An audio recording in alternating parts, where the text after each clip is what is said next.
Hello students, welcome to channel economics Guruji once again. Price elasticity of demand जो हम chapter study कर रहे हैं, अब इसी चैप्टर में आगे बढ़ते हुए हम आज जो हमारा टॉपिक है, बहुत इंपॉर्टेंट टॉपिक है, total expenditure method. There are 3 methods to find price elasticity of demand. Okay, price elasticity, income elasticity and cross elasticity. There are 3 types of elasticity of demand, price, income and cross, जो हम देख चुके हैं। और अभी तक आपने उनको नहीं देखा है या फिर इस चैप्टर से रिलेटेड जो भी वीडियोस है, अगर आपने अभी तक उनको नहीं देखा है तो उन सभी का लिंक आपको इस वीडियो के डिस्क्रिप्शन मिल जाएगा, तो आप उनको जरूर देखें, जरूर समझें। तो अब हम बात करते हैं यहां पर टोटल एक्सपेंडिचर मेथड की। 3 मेथड थे। 3 मेथड में सबसे फर्स्ट जो था वो है प्रोपोर्शनेट मेथड, जिसमें हमने प्राइस और डिमांड, प्राइस में जो चेंज आ रहा है परसेंटेज चेंज, उसका इफेक्ट डिमांड में परसेंटेज चेंज कितना आ रहा है वो देखा था। और उसका जो फॉर्मूला है, उस फॉर्मूले के हेल्प से एग्जांपल लिया और फाइंड किया कि इलास्टिसिटी कैसे फाइंड करते हैं। ओके, अब बात आती है सेकंड मेथड, जिसमें पॉइंट इलास्टिसिटी। सपोज अगर हमें कोई डिमांड कर दिया इंडिविजुअली, अब उस पर्टिकुलर डिमांड कर पर अगर हमें इलास्टिसिटी फाइंड करनी है, ये पर्टिकुलर डिमांड कर हो गया, इसके एक पर्टिकुलर पॉइंट पर हमें इलास्टिसिटी फाइंड करनी है, तो उस कंडीशन में हम पॉइंट इलास्टिसिटी मेथड यूज करते हैं। उसका जो फॉर्मूला वो देखा था, lower section of the demand curve from the point upon upper section of the demand curve from the point. इस पॉइंट से लोअर सेक्शन कितना डिमांड कर्व का और अपर सेक्शन कितना है वो देखा था। अब बात आती है इसका जो तीसरा मेथड है, टोटल एक्सपेंडिचर मेथड। अब इस मेथड में हम price change and total expenditure, इन दोनों को देखते हैं। जब भी प्राइस चेंज होती है तो कंज्यूमर अपने बजट में चेंज करता ही करता है, क्योंकि जब प्राइस चेंज का इफेक्ट डिमांड पर आता है तो according to law of demand, demand जो है वो प्राइस के इनवर्सली रिएक्ट करती। जब कभी प्राइस चेंज होगी तो डिमांड डेफिनेटली चेंज होगी, और डिमांड जब चेंज होगी तो जाहिर है उस कमोडिटी पर जो टोटल एक्सपेंडिचर है, कंज्यूमर जो खर्चा कर रहा है इनकम में से, वो जरूर चेंज होगा। तो हम इसमें क्या देखते हैं यहां पर, according to this method new price and new total expenditure. Main बात क्या है यहां पर, टोटल एक्सपेंडिचर एंड प्राइस। किसको कंसीडर कर रहे हैं अपन, फर्स्ट तो प्राइस को कंसीडर कर रहे हैं, और सेकंड जो है वो है यहां पर टोटल एक्सपेंडिचर। तो नया प्राइस और नए टोटल एक्सपेंडिचर क्या आ रहे हैं, ओरिजिनल पर, are compared with original price and original total expenditure. Original price क्या थी, ओरिजिनल टोटल एक्सपेंडिचर क्या था, उसके अकॉर्डिंग क्या चेंजेस आ रहे हैं वो हमें यहां पर देखना है। तो कुल मिलाकर इसमें क्या देखना है कि जब भी प्राइस चेंज हो रही है तो उसके अकॉर्डिंग टोटल एक्सपेंडिचर में किस डायरेक्शन में चेंज हो रहा है, in what direction total expenditure changes when price of the commodity changes. हमें इस बात पर मेन फोकस करना है। ओके, आई बात समझ में। अब इस मेथड के अकॉर्डिंग हम देखें तो मार्शल ने इसके 3 टाइप बताए। There are 3 types of price elasticity demand according to total expenditure method by Marshall. First is unitary elastic demand, जिसको हम लिखते हैं elastic demand is equal to 1, यानी जब कभी इलास्टिक डिमांड 1 के बराबर आ रही है तो उसको हम यूनिटरी बोलेंगे।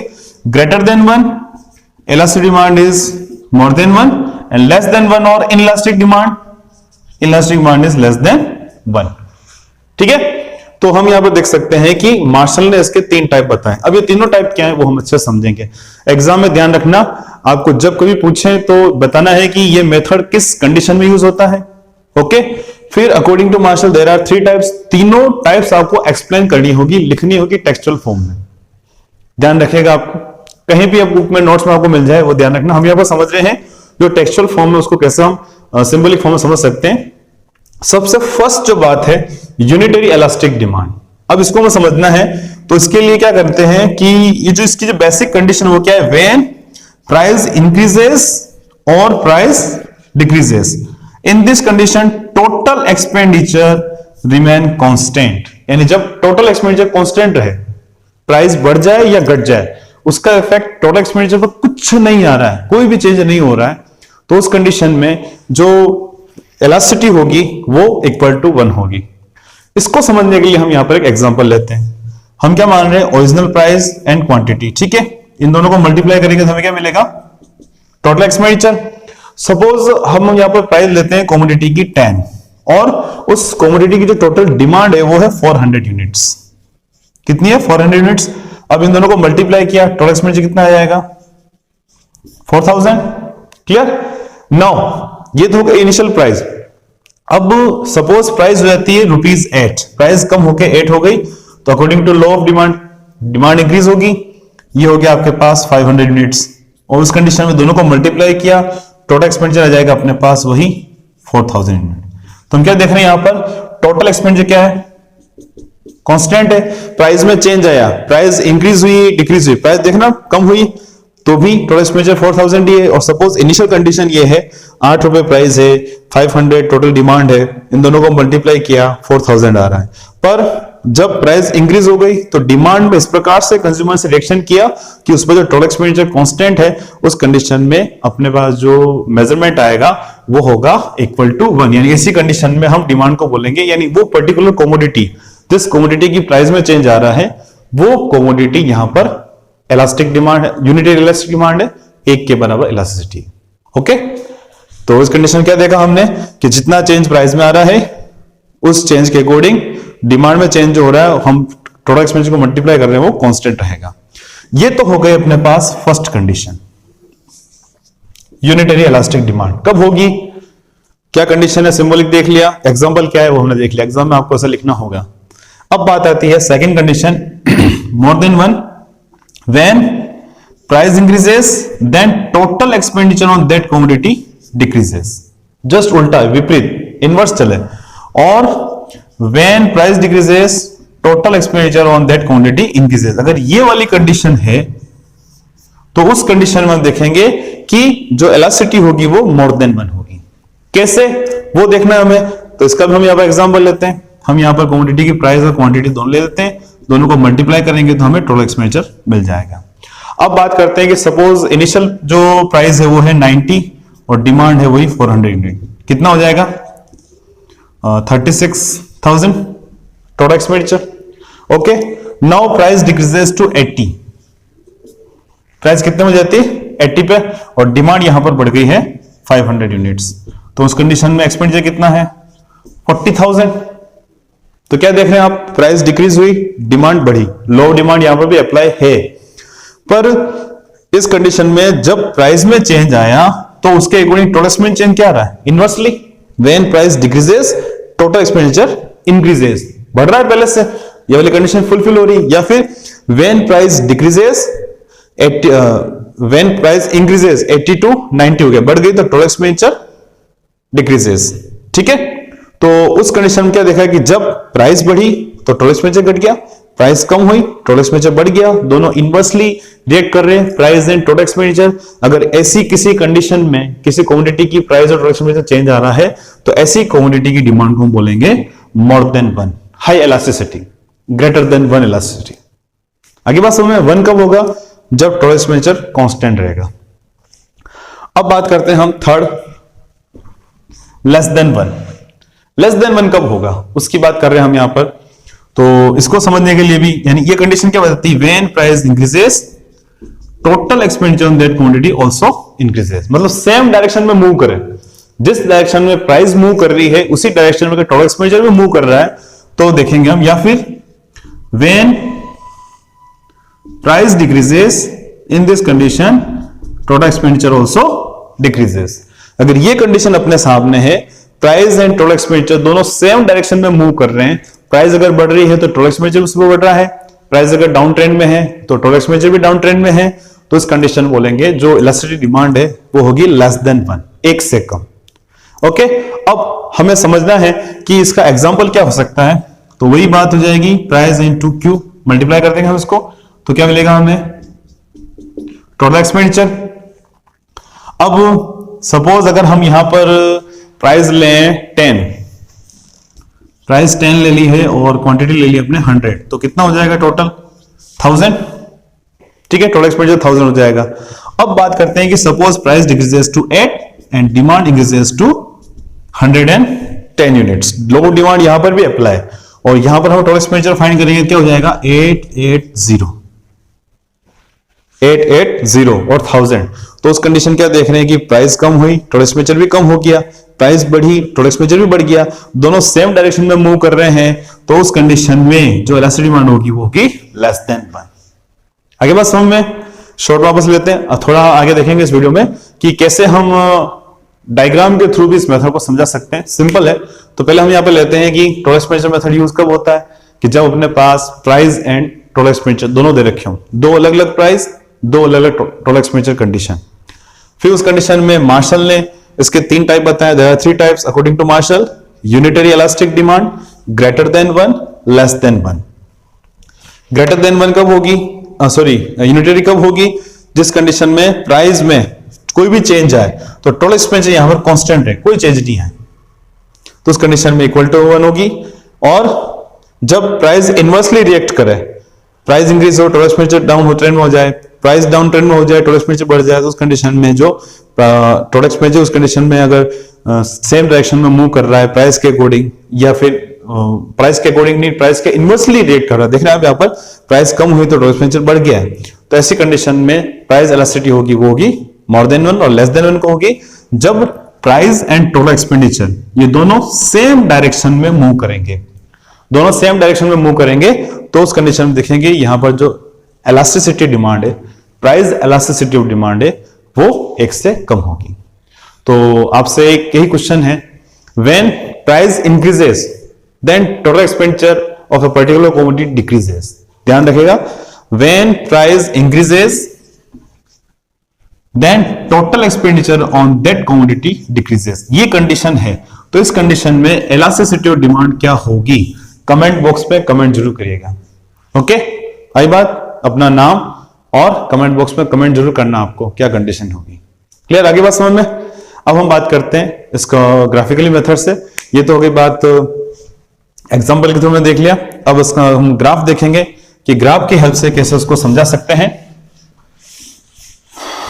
तो इसका ग्राफ हमें बनाना है, इसमें हम टोटल एक्सपेंडिचर कर्व लेंगे। कौन सा कर्व बनाएंगे, टोटल एक्सपेंडिचर कर्व, और फिर देखेंगे कि प्राइस इलास्टिक डिमांड क्या है, कैसे मूव करती है, कैसे क्या चलती है। तो एक बार मैं शॉर्ट में इन तीनों कंडीशन को यहां लिख देता हूं। इक्वल टू 1 कब होगी, व्हेन प्राइस इंक्रीजेस और price decreases. In this condition the elastic demand is equal to 1। ठीक है, यानी जब वापस लेते हैं इसको, टोटल एक्सपेंडिचर तो ले नहीं अपन ने, थोड़ा सा इधर ले लेते हैं इसको। व्हेन प्राइस इंक्रीजेस और price decreases, in this condition total expenditure remain constant, कोई चेंज नहीं आएगा, तो क्या होगी इलास्टिक डिमांड इक्वल टू 1। अब बात करते हैं हम मोर देन 1 कब होगी, इनवर्स रिलेशन, जैसे कि जब प्राइस जब बढ़ रही है तो उस कंडीशन में टोटल एक्सपेंडिचर घट जाए, और जब प्राइस घट जाए तो उस कंडीशन में टोटल एक्सपेंडिचर बढ़ जाए, तो ये कंडीशन कहलाती है मोर देन 1। और लेस देन 1 कब होगी, elastic demand is less than 1 कब होगी, when price decreases the total expenditure on that commodity also decreases, और when price increases total expenditure also increases। Same direction में अगर मूव कर रहे हैं तो लेस देन 1, इनवर्स डायरेक्शन में है तो मोर देन 1, और कोई चेंज नहीं आ रहा टोटल एक्सपेंडिचर में तो इक्वल टू 1। तो अब हम इसका कर्व बनाते हैं, टोटल एक्सपेंडिचर कर्व। हम एक कर्व को लेते हैं जिसमें 3 शेप है, ये अलग अलग शेप है, और थोड़ा सा इसको सीधा बनाते हैं। ठीक, ये हो गया अपने पास total expenditure curve. What is this total expenditure curve, इधर अपन ने ले लिया कमोडिटी की प्राइस को, और इधर हमने ले लिया कमोडिटी के टोटल एक्सपेंडिचर को। ठीक, अब हम बात करते हैं अलग अलग प्राइस की। सपोज इनिशियली कंडीशन में प्राइस है OA, प्राइस कितनी है OA, टोटल एक्सपेंडिचर है OB, इतना टोटल एक्सपेंडिचर, प्राइस OA है, total expenditure AB। When price decreases, price बढ़ गई OC, प्राइस OA से बढ़कर OC हो गई, तो क्या देख रहे हैं टोटल एक्सपेंडिचर बढ़ गया पहले से। When price increases, total expenditure also increases, बढ़ गया, सेम डायरेक्शन में चल रहे हैं। तो इस कंडीशन में आप देख के बताइए कौन सी कंडीशन होगी कि जब प्राइस और टोटल एक्सपेंडिचर दोनों सेम डायरेक्शन में मूव कर रहे हैं, ये वाली दोनों सेम डायरेक्शन में मूव कर रहे हैं, तो इस कंडीशन में जो इलास्टिक डिमांड होगी वो होगी लेस देन 1। नाउ अब प्राइस बढ़ जाती है OE, प्राइस OC से बढ़कर OE हो जाए तो टोटल एक्सपेंडिचर जो है अपने पास EF हो गया। तो उस कंडीशन में टोटल एक्सपेंडिचर में कोई चेंज नहीं आ रहा, total expenditure same as it is है, पहले था जितना ही है, पहले CD था उसी के बराबर EF है, प्राइस यहां पर बढ़ रही है, टोटल एक्सपेंडिचर में कोई चेंज नहीं आया, पहले जितना था उतना का उतना ही है। तो आप कंडीशन कौन सी, फर्स्ट वाली, जिसमें प्राइस चेंज का इफेक्ट टोटल एक्सपेंडिचर पर कुछ नहीं आता है, तो उस कंडीशन में इलास्टिसिटी ऑफ डिमांड जो होगी equal to 1। And when price increases to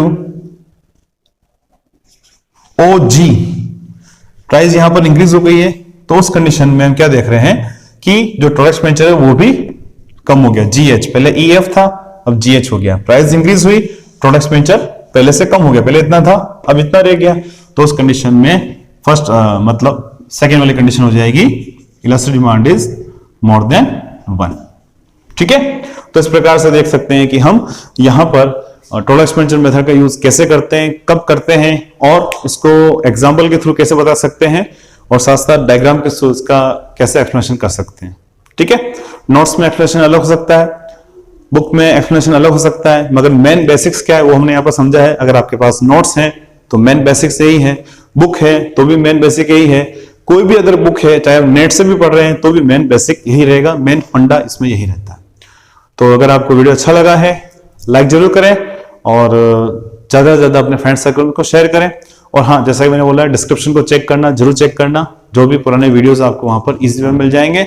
channel के नए व्यूअर हैं तो सब्सक्राइब जरूर करें ताकि आने वाले नए वीडियोस की नोटिफिकेशन आपको जल्दी से मिल जाए। मिलते हैं नेक्स्ट वीडियो में, इसी चैप्टर में आगे बढ़ेंगे जो कुछ इंपॉर्टेंट टॉपिक्स हैं, types of elasticity of demand, ठीक है, and determinants of elastic demand, फिर चैप्टर को फिनिश करते हैं। मिलते हैं नेक्स्ट वीडियो में। Thank you, thanks for watching novice Guruji, bye bye.